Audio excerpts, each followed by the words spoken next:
Hello, awesome people. I hope that you are having a magnificent day today. Today I'm taking a look at my final modern era of top 10 fantasy films for you folks. This starts from 2010 to today. This is a much more disappointing era for folks. I had previously done a top of my sci-fi videos, and I divide them basically into three ones. Classic ones before 1980 to 1999, so the 80s and the 90s, and then the modern era, this century, the last 25 years. And there were a lot of classic shit that I just couldn't fit on the list, like The Creature from the Black Lagoon, stuff like that. So what I wanted to do this time, going into fantasy, is that fantasy oftentimes has some times when it has some big hits in the big deep decades, like the 90s. I'm sorry, like the 80s after Conan the Barbarian hit, surprisingly, or the early 2000s in the first decade, from 2000 to 2009, with things like the Lord of the Rings trilogy and Harry Potter both being popular IPs that put this sort of thing back on the maps and had huge series too, right, and such. And so it was a huge, but now this next decade, just like the 90s, is a little overwrought. There's probably too much fantasy or not enough good stuff out there, if you will. So, and then some things on this list are going to be bombs, but they're good movies in my opinion. Some of these, but this is a much harder list. It's that they're right. The decade isn't as full as classics, or the 15-year period in this case, as the previous 10 years. It's just the way things are, right? Again, like the 90s and like the pre-80s, many of these films are more like animated films for kids and that sort of a thing. And while there were some films like that, like Monsters Incorporated or WALL-E in my previous year, I think are pretty good in pretty heavy hitting decades. We're going back to that just like we did in the previous two. It's just a heads up. Also, just as a heads up, prior to doing this list, I do not consider The Life of Pi to be a fantasy film because it's more of an adventure drama, right? And it's the same thing. That's also what it's considered on Wikipedia. Just a heads up. Or IMDb. It's not considered fantasy there too. That's why it's not on this list. Although that would be an obvious thing if you did think of that. All right, so let's start with number 10 for you folks. And this is the animated film from Disney called Raya and the Last Dragon that hit a couple of years ago, pretty recently, for you folks. It's basically a Southeast Asian interpretation of a fantasy in a future where things are a little darker, a little more apocalyptic and such, and there's a more fantasy interpretation of the world as a result of this apocalypse and this darker aspects in the future and such. So it's fun stuff. I do like it, and such. It's definitely fantasy for you folks. It stars people like you might know about, like Aquafina as Raya, as the Last Dragon rather, in this case, and such. So there are some fun stuff there too. I do like this overall, but I don't think it's like the best film in the world, which is why it's sitting back here number 10. But I do like it. I think it's good stuff. I think if you haven't seen it, go see it. And if you've only seen it, I saw it in the theaters. Loved it lots. From a few years ago. All right, number 9. You might be surprised it's actually hitting my list. And it is. It's number 9, Fantastic Beasts and Where to Find Them, in the Harry Potter prequel. I do like it. I know that the second two in this series aren't that great. They weren't huge box office hits either, like this one. And I went to see them in the theaters, and I just didn't like them as much as the first one, and I know that might cause some people to see the first one as lesser, and I get that reason, but the first one's still good, right? The problem is that while the first one has a great story, great plots, great characters, and great concepts, it doesn't have an ending that says, oh yeah, I want to continue to do a series on this. It sort of has an ending that sort of ties up the bows and such, and so I think it's much better just as a prequel to the Harry Potter series rather than just going a deeper dive into some things and such. But there you are. That is Fantastic Beasts and Where to Find Them. Hit it from the Harry Potter universe prequel. Number 8 is the Jason Momoa starring Conan the Barbarian. This is more of a bomb in the box offices for you folks. They thought that having maybe Jason Momoa taking on a role as the lead of this in this reboot of the one that put fantasy on the map right? In the Robert E. Howard era, in an era of IPs and such, would be a big hit again, just like the previous one was. Unfortunately, it just isn't. But I do like it. I think it's a bit of a cult classic now, and so forth. But I do like Jason Momoa's The Conan the Barbarian for you folks. And I think it's a pretty solid film overall. So if you haven't seen it or haven't seen it in a while, I wouldn't mind. I wouldn't recommend. I wouldn't be shocked if you saw it and liked it and let me know. But if you don't like it, that's fine too. Everybody's mileage version. And so forth. Number 7 is the sequel to Frozen called Frozen 2. For you folks, this is a fantasy. Again, in the science, it's just like Raya and The Last Dragon. This is more animated stuff for kids. In this case, 3D animation and such. It's good stuff. I do like it lots. The idea here is that you have the idea, and again, no spoilers as a reminder, but it's a sequel to Elsa and all the characters that are in it, and there's some stuff that happens pretty dark in the early end that they're going to have to go and take care of. They meet a lot of friends along the way, lots of fun stuff, and good stuff. Again, this is very, very heavy in the fantasy side, more of a fairy tale or a kid's science things sort of thing. It's good stuff. I do like it lots, and that's Frozen 2 hitting at number 7. Now, the last one before the top 5, I also saw in theaters too. It's called The Green Knight. This is a rated R film. Don't see it if you're not an adult. It is a reinterpretation of The Green Knight, which is a Arthurian tale that was written in England and such. And I had not read it until I had seen this in the theaters, and I was like, it's pretty slow at times. There's not a lot of combat, right, and such. And then I went and I read Tolkien's interpretation of it, and I was like, yeah, it's pretty slow there too. it's a pretty true to life adaptation for that reason.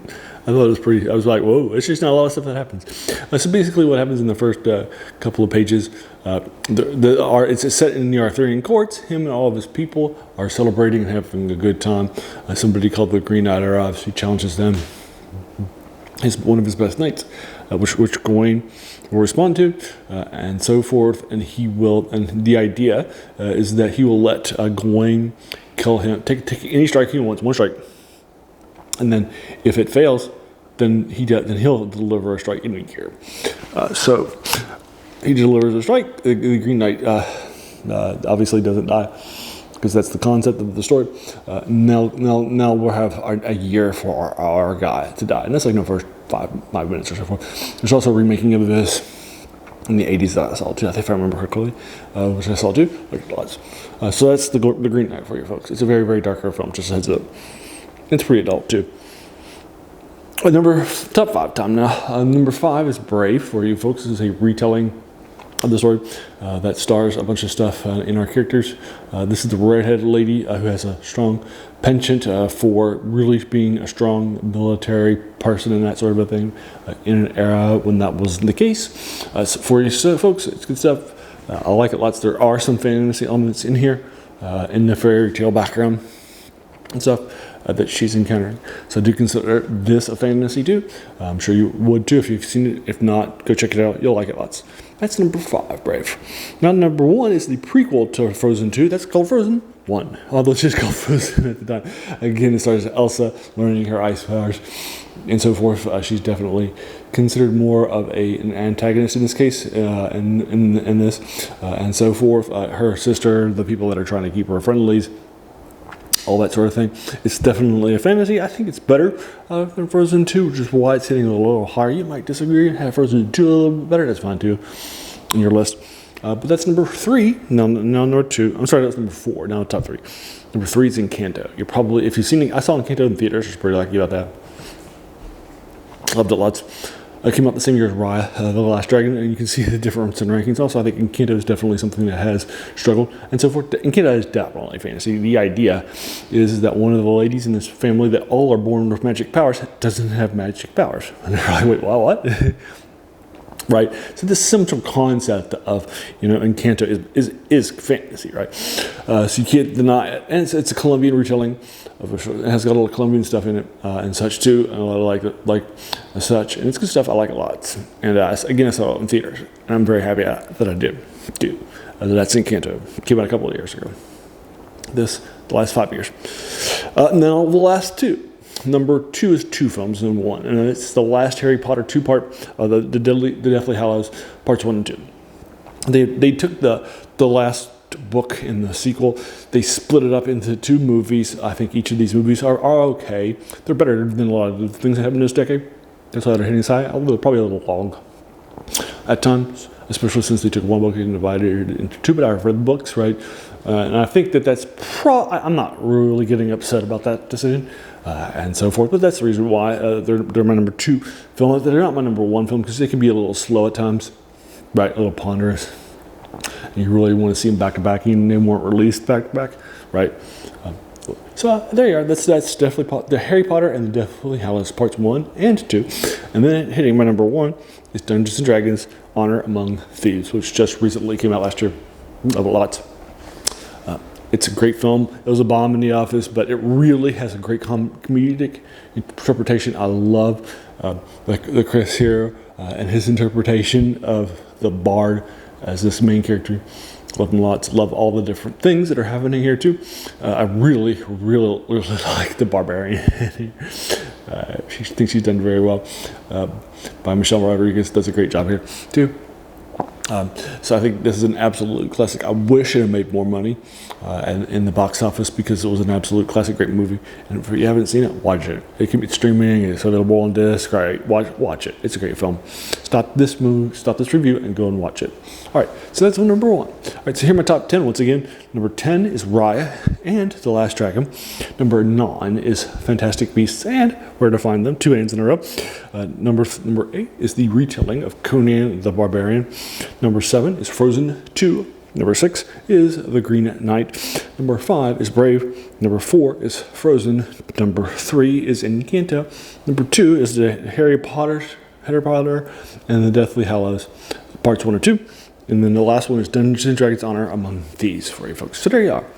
Have you seen these films? If so, what did you think about them? And what will be your top 10? Where did I get wrong? What did I leave off? What did I have on or have too high? Just to let me know, right? Your thoughts are your thoughts. I'm not a film critic, right? I'm not somebody who's established in the trade. I'm not a trained person in making films. I haven't made my own films, right? I'm just a YouTube critic and a person who writes, right? And so forth, and works at higher ed sometimes. So that's it, right? I'm not somebody who has this big, giant experience level. I'm just a fan of fantasy. So what are your thoughts? Your thoughts are going to be just as valid as mine own. And if you are trained in films and film criticism, then obviously your film are going to be better. Mine probably going to be more accurate. But there you are. Those are my thoughts, right? Let me know your thoughts in the comments below. If you liked this video, why not hit the subscribe button, the like button, the bell icon if you're feeling frisky, and then let your friends know too. It's good stuff. And then, as a reminder, this channel is named The Worst Thing About New Books. That's a quote by a French philosopher, Jacques Joubert, who said that the worst thing about them was that they kept us from reading the old ones. In this case, these are these older fantasies that are more classics on these. Whether it's the Harry Potter series or Conan, Robert E. Howard stuff, or the Green Knight. Right, there's a lot of things here that are, or even retellings of fairy tales that are more in a modern context, but sort of retellings of those things too. So there's a lot of those influences you can see stuff too. And then finally, I just want to pause and thank you so much for taking some time out of your day and investing it and watching my video, right? Because we all have so many things that are happening in our lives and we're pulled in so many different directions. So the fact that you spend this time with me, that's incredibly humbling and I appreciate it so much. So have a great day and thanks again.